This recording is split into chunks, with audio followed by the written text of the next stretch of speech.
అజ్ఞాని అందరికీ పశువు. బృహదారణ్యకోపనిషత్తు ఒక స్వీపింగ్ స్టేట్మెంట్ చేస్తుంది. సహదేవానాం పశువు అంటుంది. దాన్ని అవిద్యా సూత్రం అని చూస్తాం.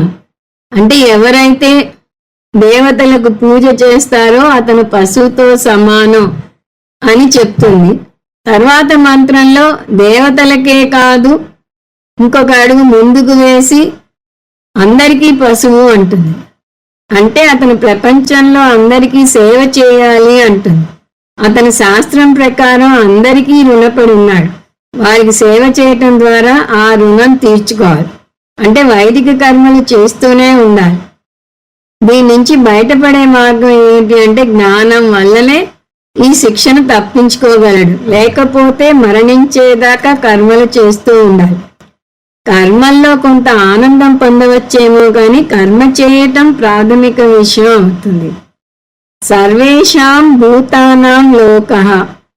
5 రుణాలు తీర్చుకోవాలి మనిషి అని చెప్తున్నది ఇక్కడ ఉపనిషత్తు. అవి దేవ రుణం, ఋషి రుణం, పితృరుణం, మనుష్య రుణం, పశు రుణం. అందరికీ అతను సేవ చేస్తాడు కాబట్టి, అంటే దేవతలు, ఋషులు, పితృదేవతలు, తోటి మానవులు, జంతువులు అన్నీ అతని మంచి కోరుతాయి, అతని దీవిస్తాయి. వీటిని పంచమహాయజ్ఞాలు అని కూడా అంటారు. ఈ పంచమహాయజ్ఞాలు గృహస్థు చేసి తీరాలి. రుణం తీర్చుకోవడం తప్పనిసరి పరిస్థితి. అందువల్ల ఈ పంచమహాయజ్ఞాలు నిత్య నైమిత్తిక కర్మల కిందకే వస్తాయి.